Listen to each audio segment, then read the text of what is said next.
as usual, plenty of segments and a very special guest today. She's a beauty. When you see her, you would never imagine that she is in this atmosphere and field of martial arts or karate for 14 years now.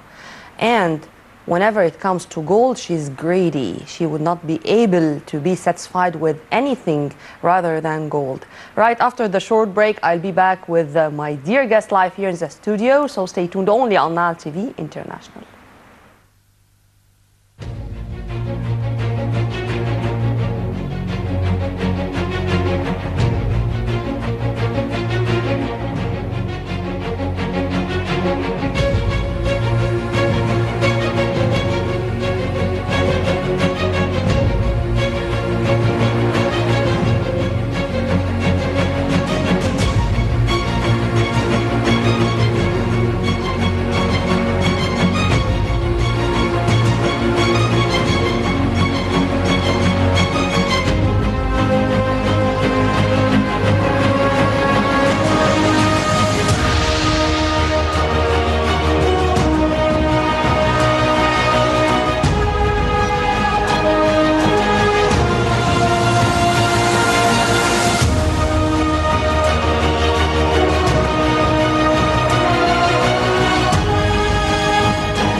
Here we are, Jayana Farouk, one of the very, I should say, Egyptian faces.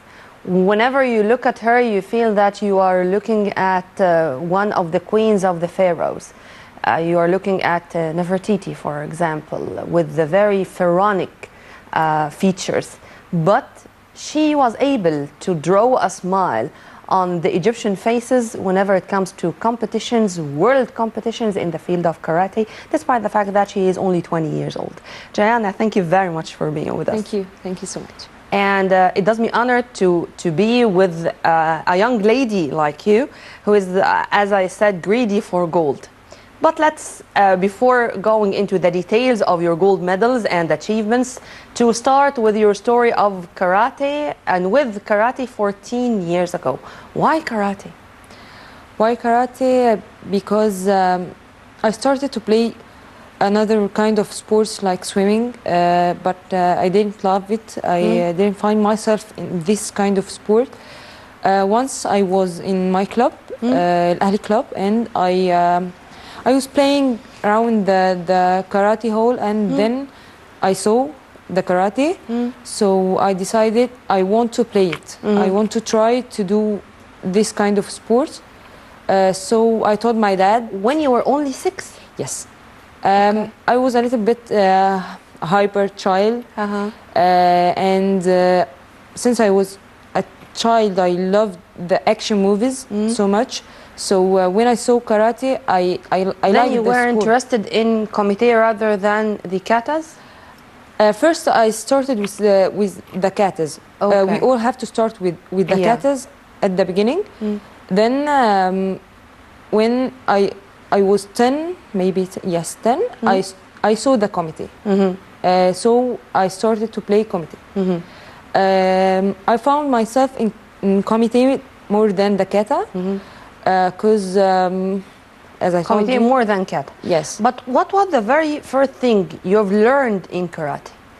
The first thing was the kata. You have to start with it, as you have to learn the basics of the karate, and the kata learn you the basics of the karate. So we all have to start with the katas.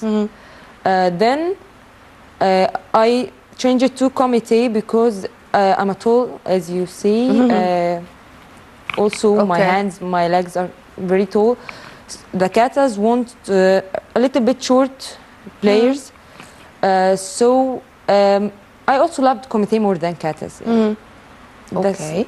Regarding this, and you've said that you have been for 4 years, from 6 to 10, for example, with the katas or with the basics. Yes. And then you moved to komite. But when you've moved from a local player to an international one? I mean, when was the very first time you have participated in a championship outside Egypt, whether it's an Arab, African, or an international one? First, it was with the Al Club at 2007. It wasn't a very important championship, but it was the first step in the international? Yes, the international world championships. Then the first one with the national team was at 2009. My first. Where was it? It was in Greece. It was the World Cup championship, and I got the gold medal. If you want to say something about this? I think this is not me. This is my colleague. One of your colleagues? Yes. Okay. Fatma, I think.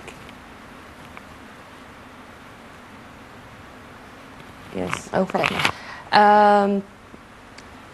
2007. Yes. To start with a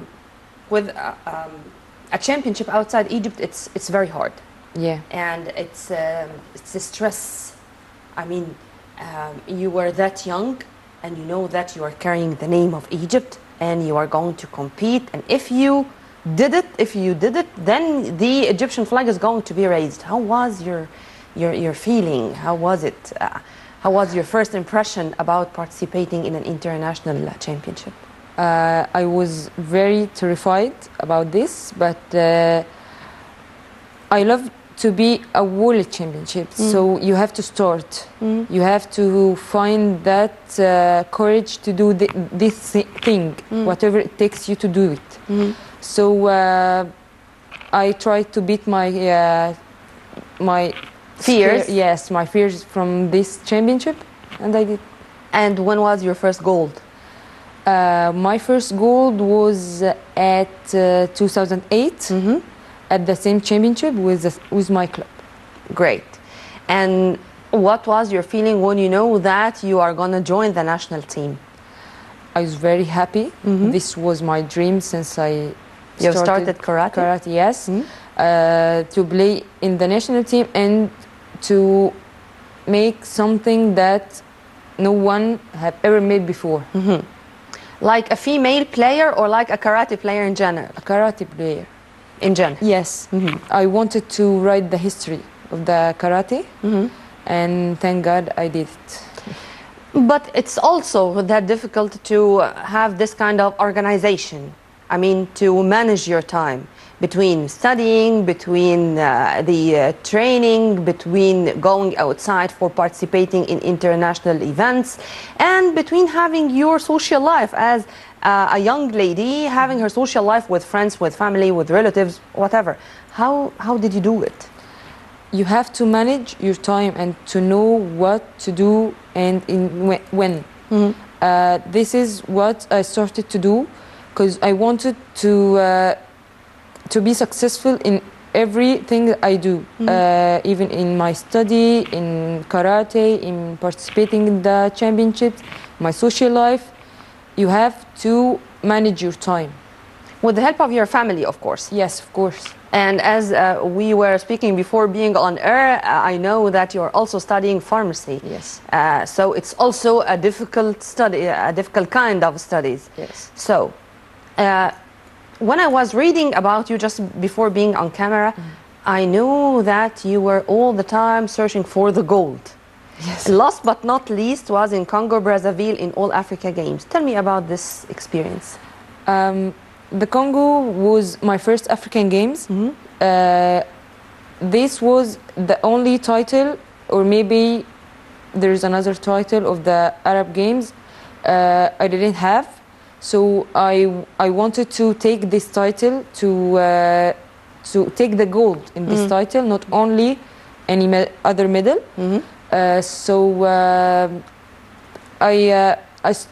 We started to train for this event very hard before it for more than 3 months.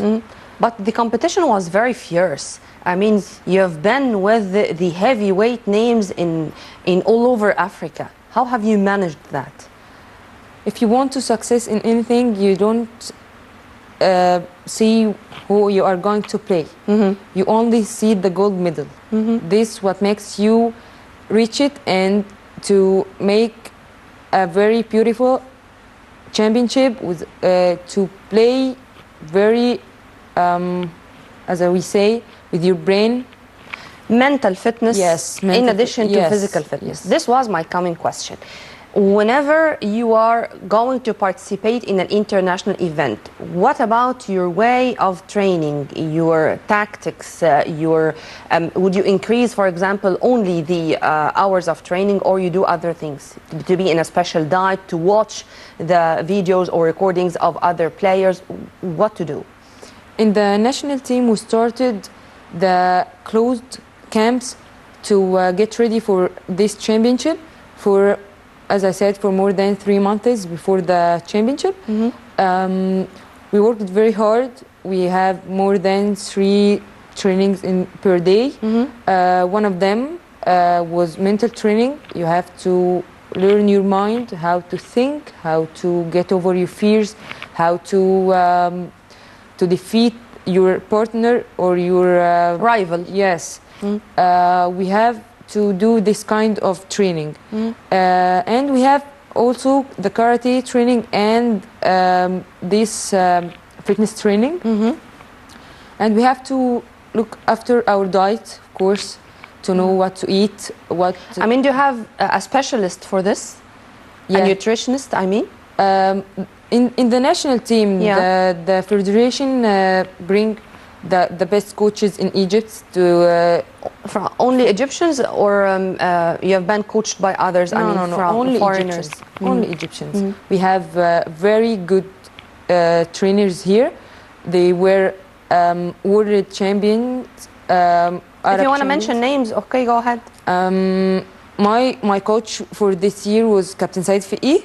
He was an African champion, Arab, and also world.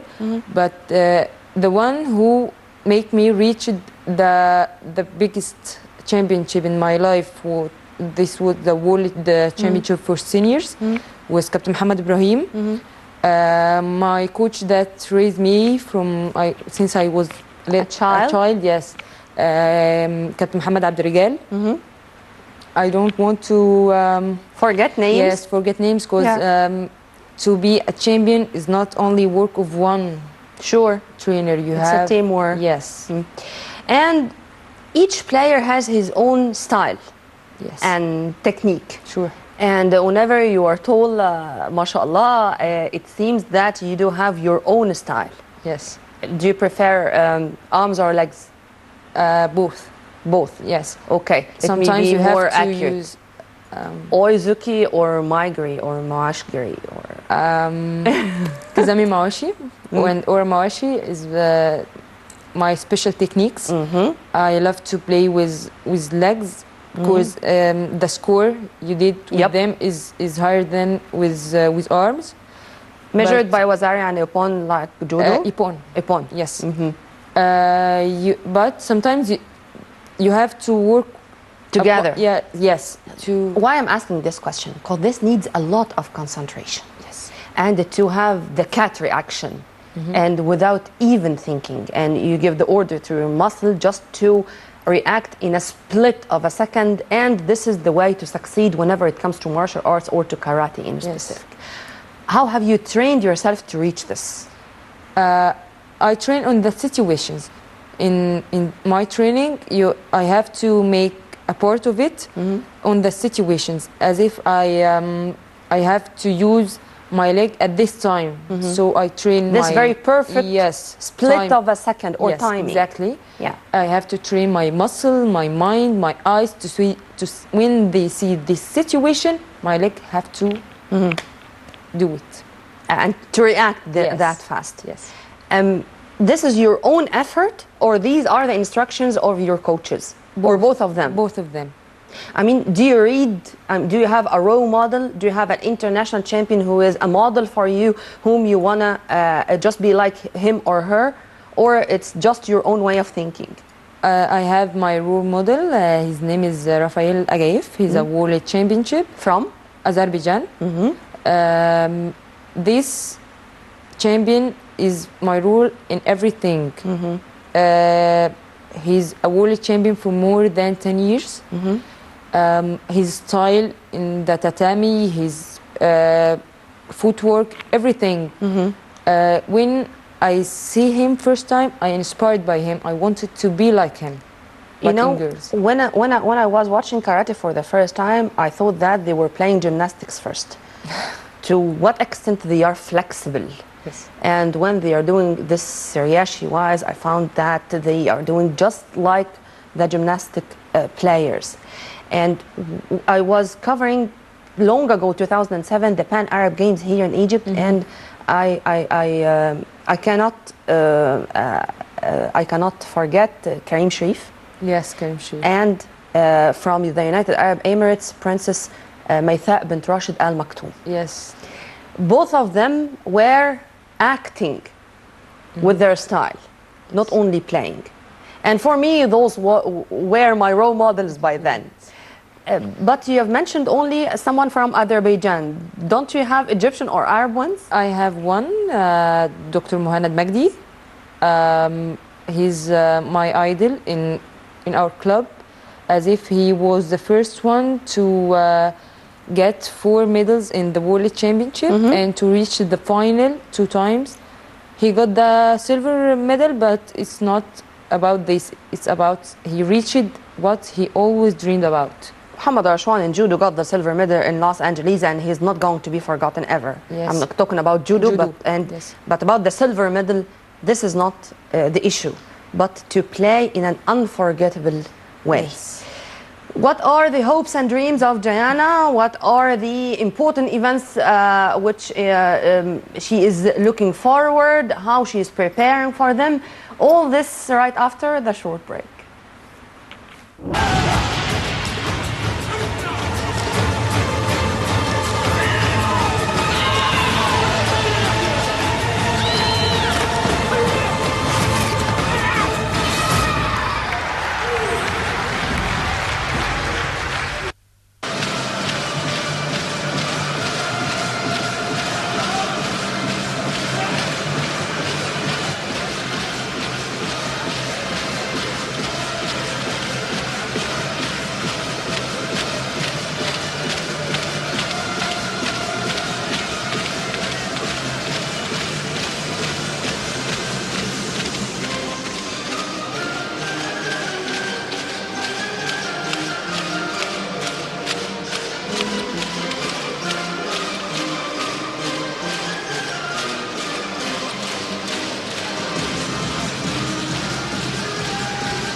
Yep. This was Bremen in Germany, the latest, last but not least. Let's talk a little bit about this Germany event. And I like what we were talking about while watching your videos, how much the previous generation opened the gate for you to be exposed to the international community of karate. But let's first look at this Germany event and tell me your experience there. Okay. About this championship, it was my first championship in the seniors. I was the youngest player at this championship, so it was a challenge to me to try to get a gold medal and to be the first Arab and African girl to do this. The only one who did this was one from Tunis, and she got the silver medal, not the gold medal. So this was my real dream, to be a senior champion. I worked very hard for this championship. I have to defeat a lot of fears, to defeat a lot of things that may not make me reach this championship. And thank God that I did it. Great. And let's have much more information about other teammates you have in the national team. Magdi Mamdouh, 22 years old, and he had also, of course, since you have been there, the golden medal of the teams in Congo Brazzaville in the All Africa Games, and he, let's say, the very first Egyptian to be written in the international files, I mean, to write the name of Egypt with the golden medal in the senior world championships, and to have a lot of international achievements. If you want to add to what I've said about Magdi. Magdi was the first one who started to write the history of karate, since he was the first man to reach the final in the World Championship and to get the gold medal. Magdi also is a very polite player. He's very creative. His style in the tatami is fantastic. You love to watch him. Yes. Yeah. His techniques, his footwork, everything about Magdi is wonderful. He get in the Bremen. He got the silver medal. He lost in the, as we say Shubraku. Yes, 10 seconds. Magdi lost his match in them. And there's also, I think, Omar Abdurrahman. He is also one of your teammates. Omar Abdelmenam. Omar Abdelmenam. Yes. Yeah. He got the 5th place at the World Championship. I mean, we do have another generation to come. Yes, yes. I mean, we are not going to depend on certain names. No. There's a huge generation, very beautiful. They are as a champion from clever, full of skills, yes, talented, serious, determined, stuff like that. Yes. Should I be that much confident to say that we are coming when it comes to karate? We did it with the cadet junior and the under 21 years old championship. We took the first place for 2 years. At this last year we got the 3rd place, but we have a very powerful generation that's going to get in the World Championships for seniors, that going to make a very beautiful medals. Inshallah. Inshallah. Hopes, dreams, events to come. Events to come. I dream to be the World Championship for not only 1 year in the seniors. I dream to be like Rafael Agaib, an idol for a lot of players.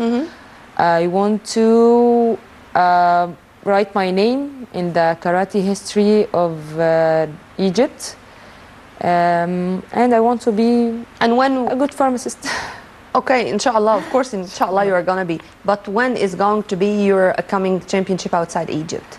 It's gonna be if no, for too late. Yeah. Still? Yes, still. Yeah. Because we finished the season. Don't you have a busy schedule? Or you choose, or you pick the championship you are going to participate in? I mean, is it your choice, or the national team choices, or the federation choices? Depends about when we're gonna start our season. If there's a delay in starting the season, we have to delay the first championship we have to participate in. Not being an Olympic game. Yes. With this, yes. You know, exactly as I feel when I'm saying this to a squash player, an Egyptian squash player. Don't you think that if it were an Olympic game, we would return back with medals? Sure. Yes. Because we are Egypt, or Egyptian players are very powerful players. When they determine to do something, they do it. I hope to be in the Olympic Games in 2020. I hope, because this is my biggest dream. Yeah. I hope. You know, I thought that when I was asking about your dreams that you were gonna mention that. I didn't mention this because It's not an It's a Olympic dream game. of all Yes. the That- squash and karate players of Yes. Egypt to include their games in the Olympic Yes. games. If they let us do it, we're gonna do it, inshallah. You know, the legend of squash, Nicole David of Malaysia, Yes. she had such a beautiful work with Rami Ashur to propagate for squash. And she said something which I was never be able to forget. She said, all my world medals, I would sacrifice them for only one Olympic medal. Yes. One Olympic Yes, medal. sure. The Olympic Games are very powerful championship. It's the dream for every athletic one. To get a medal in the Olympics, the biggest dream. By the way, I cannot skip that. I'm a little bit fanatic when it comes to Egyptians. Nicole David is a legend, but she was defeated by Noura Sherbini of Egypt and by Ranim El Ouleili of Egypt. And till the moment, Ranim El Ouleili is on top of the world ranking. So, I beg your pardon, I should say that. Returning back to you, Jayana, and returning back to your hopes and dreams regarding karate. Don't you also dream that karate is going to be a more popular game? I mean, I'm not going to say like football or like the most popular games worldwide, but don't you think that it's going to have a bigger share whenever it comes to sports in Egypt? I hope so, because karate is the second popular sport after football. We are more than a million karate player in Egypt. I think karate is very joyful, very interesting sport to show, to watch, and I think if we reach like football in the medias and something like this, we're gonna be more popular than this. One final question. A piece of advice to the parents and to the kids. How have you changed after playing karate? My life changed, as we say, 180 degrees. No, I mean your personality, your character. My character, I became more, have self-confidence. I more sociable. I have to socialize with all these players from all other countries. It's also give you the love of being someone successful. You have Special. Yes. One of a kind. Yes. Unique. Yes. As you are. Thank you. Jayana, thank you very much. And we hope that we are going to see you again in another episode of Score Sheet with more success, more achievements, and more gold. Thank you so much. Well, right after the short break, I'm going to be back with the second segment of Score Sheet. So stay tuned only on Nile TV International.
Welcome back.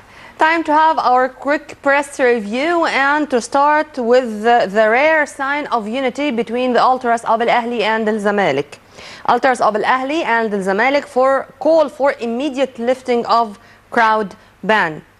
Hardcore fan groups, Cairo Giants, Al Ahly and Al Zamalek, put aside all their differences to call for the immediate lifting of crowd ban in Egyptian football after attending a youth handball game with minimal security presence on Thursday.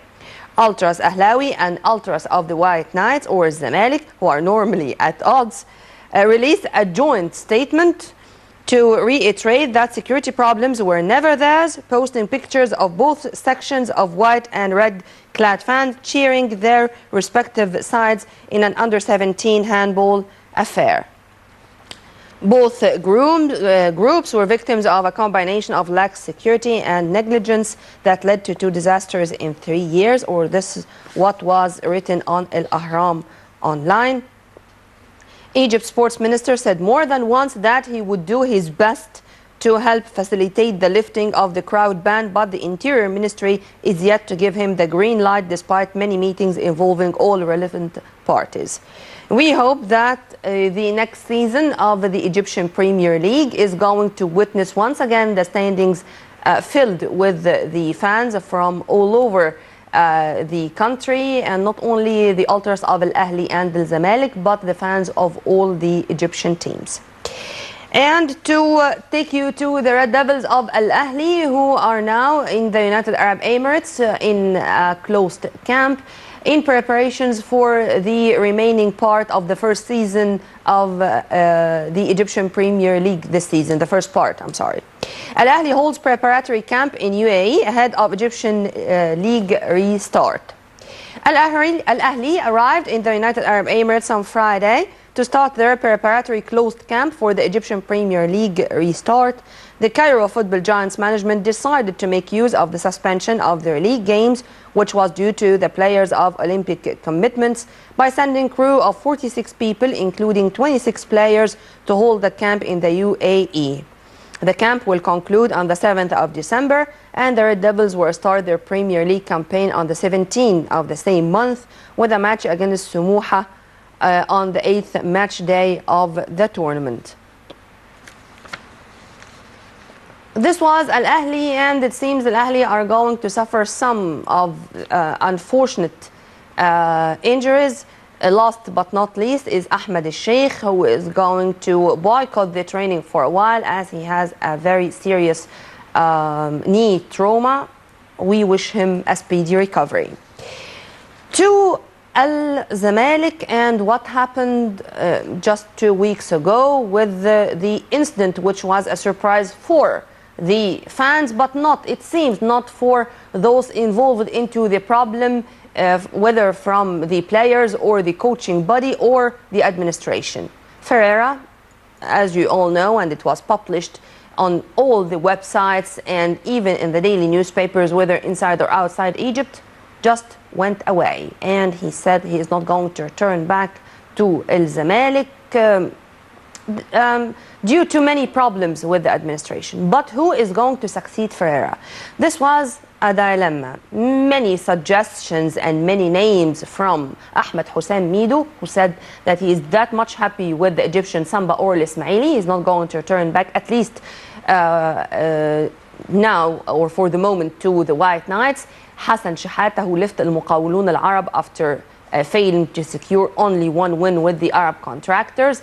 Many names, but what was published on Al Ahram online was something very much far from what we have said, and very far inspecific from Arab or Egyptian names.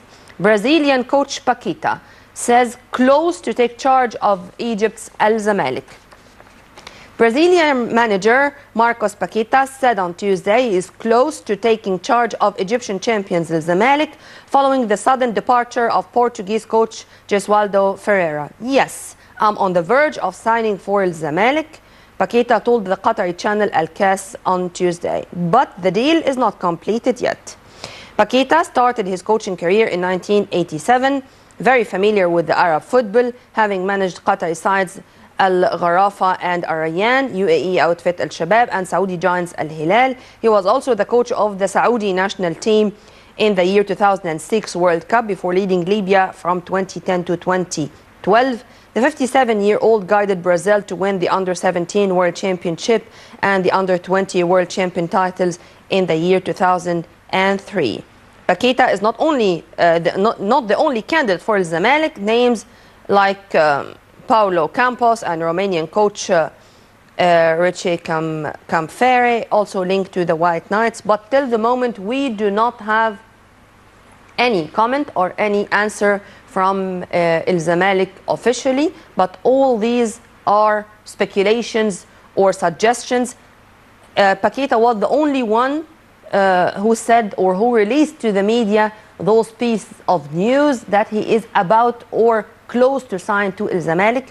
Tomorrow is another day, and we are going to discover this ourselves. And to the pharaohs or the Egyptian talents outside Egypt, Basel coach hails Egypt's Nini after Europa League progress. Basel coach Fisher lavished praise on Egypt's in-form midfielder Mohamed Nini after his brilliant volley helped the team to advance to the Europa League round of 32 following an exciting 2-2 draw at home to Italy's Fiorentina on Thursday. Nini, who also scored to earn his side a 2-1 victory at Fiorentina in September, haunted his former coach at Basel, Paulo Sousa, once again when his unstoppable volley from the edge of the area deprived the Italian side of a crucial victory on the minute number 74. Well, Fisher was quoted as saying, "Mohamed, as always, exerted huge efforts and ran a lot. If he is also a threat on goal, this is all the more gratifying." Well, congratulations to Nini, and we hope that he is going to continue with the same brilliance, the same wonderful performance, whether with his Basel team outside Egypt or with our national team when he joins our national team in the coming matches, which are going to be very important, inshallah. Taking you to the all the eyes now on Rio de Janeiro as the Under-23 Africa Cup of Nations kick off. The CAF Under-23 Africa Cup of Nations kicks off on Saturday in Senegal, with 8 teams in 2 groups competing to book tickets to the men's Olympic football tournament next summer in Rio de Janeiro. The African tournament's hosts, Senegal, are in Group A alongside South Africa, Zambia and Tunisia, while Egypt is in Group B with Algeria, Mali and Nigeria. The big African teams are not concentrating only on the CAF Under-23 Africa Cup of Nations title. There is another prize for the first 3 teams. They will reach the 2016 Olympic Games in Rio de Janeiro. And the Egyptians started or opened the Under-20 Africa Cup of Nations with Algeria, and it was a 1-1 draw. Unfortunately, Egypt failed to retain their 1-goal lead to open their Under-23 African Cup of Nations campaign with a 1-1 draw against Algeria. Mahmoud Kahraba gave Hossam El-Badri's side the lead 9 minutes after the break before Zinedine Farhat drew the Desert Foxes level in the 68th minute. Egypt and Algeria are now respectively 2nd and 3rd in Group B with a single point as Mali take on Nigeria later. The Pharaohs are bidding to make a 2nd straight Summer Olympics appearance. A top 3 finish would see them qualify for the Olympic tournament in Rio de Janeiro. To shed more light on this match and the performance of our Olympic team, we are very much delighted to have with us via phone our dear colleague and the sports analyst Wael Mahran. Wael, hello. Hello, how are you? I'm fine, thank you. Wael, today it was the kickoff of this AFCON, and it was against Algeria, a tough game, and it ended 1-1. First, your general evaluation of the Olympic team performance. Well, I think today the performance was not very favorable, at least not for us spectators and fans of the Egyptian national team, with the very good names in the team like Kahraba, Rami Rabia, Ramadan Subhi, and all the players. They're very good players, and they have achieved a lot with their teams at the local league and in Africa. And many of them are also players in the Egyptian national team, the first team. But today it was very obvious that the harmony is not there. The team is not playing as a team. They're only individuals as a team. The Algerian team was not tough or strong at all, and they were way below us technically. But the performance of our team... And the goal itself, it was a very naive mistake from Mus'ad Awad. Yeah, but generally I don't put blames on players, individual players, because it's a game of a team. So there's always the problem of the team. For example, at that shot especially, the player passed from the Egyptian players very easily until he was right out the zone. No one tackled him or made any problems for him to aim and to point and to shoot, even if the shot was not that strong or was in reach of the goalkeeper. But the system itself shows that he passed so easy to the goal. And before it, there was another ball which was also very easy. The Algerian player passed on from out of the zone till inside the zone till maybe yards away from the goal, and he shot it. But Mus'ad Awad saved it. So I wouldn't blame a goal or only a individual player. I would blame the team and the teamwork. You would blame the team or the teamwork or the coaching staff, if you permit me to say so. Well, that leads to this. So the team. But my question is, Wael, do you think that those mistakes, I mean, they can be avoided in the coming match? I mean, these are things which can be avoided that easy, or it should take a lot of effort, or how do you see it? Well, I think the problem was that the players were shattered from their teams to the national team, to the Olympic team, which is not very favorable to Egyptian players. Egyptian players need more time to harmony, yes, between them, each other, and between them and the coach, and to implement certain tactics and certain theories of the coach. And this was not available to this team. They were mostly players with their teams in the league, and then they moved on to the national team, almost most of them. And then they moved on to the Olympic team, right? A few days before the championship, which is not very suitable for Egyptian players, especially not like European players who adapt quickly to the team and adapt quickly to... This was my coming question, Well. I mean, this is the case approximately everywhere. I mean, the Algerians themselves, who met even for the first time before going into the last World Cup, I think it was the very first time for them to meet each other a week or something before going to the World Cup. But this is the nature of the Egyptian player, which is not like others outside. I mean, exactly.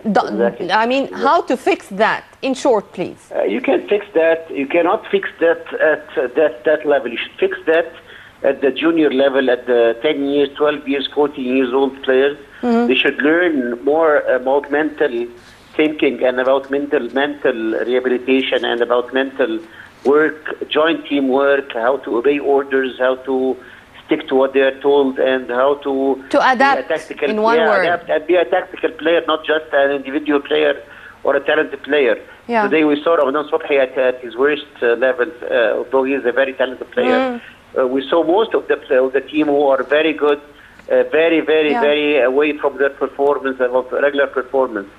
So this is all about the tactical work, and this can't be changed at this level. I expect that if there was more time, they could have been adapting better, and they could do better in the next few matches. But the time left is not that much between this and the next match. So it will all depend upon the ability of the coach to bring the players out from this state of individualism to a state of a teamwork and to bring more out of them. Maybe the direction of Saleh Goma, if he is good and could participate. If not, then the players there are very good, but they need more harmony, more teamwork. Wael, thank you very much for your input. Thank you for having me. Well, Muhammad, we don't have much time, so let's go immediately to our weight lifter, to another Egyptian champion, Mohammed Ihab. Egypt's Mohammed Ihab wins. The 26-year-old who ended 7th in the snatch lift after failing to lift 166 kilograms produced an impressive, and I like the word, performance in the clean and jerk to win the bronze with 201 kilogram. He also won the bronze medal in the total of 363 kilograms. Well, Muhammad told the Weightlifting International Federation, I kept saying to my coach in training, 200, I can do it. But he said no. Wait for the competition. I wanted to compete in the African Championship, and again he said no. You can win a medal in the World Championships. I had one chance. Now this time, go. My blood was hot and I did it. I'm happy. All my family also are happy. The Egyptian weightlifter set national, African and Arab records for snatch, clean, jerks and total. So Mohammed Ihab, congratulations. Taking you to another piece of news, which is another demonstration of success of the Egyptians when it comes to sports. Squash hosts Egypt announced squad for World Championships. The official website of the Professional Squash Association announced full squads for the 2015 Men's World Team Squash Championships set to begin in December. Egypt will be represented by Mohammed Shourbagi, Rami Ashour, Omar Mus'ad, Tariq Mu'min in the 2015 Men's World Team Squash Championships. Egypt will host the championships to take place between the 12th and 19th of December instead of Kuwait. Before we go, we should say congratulations to Nadine Shaheen as the Egyptian squash champion.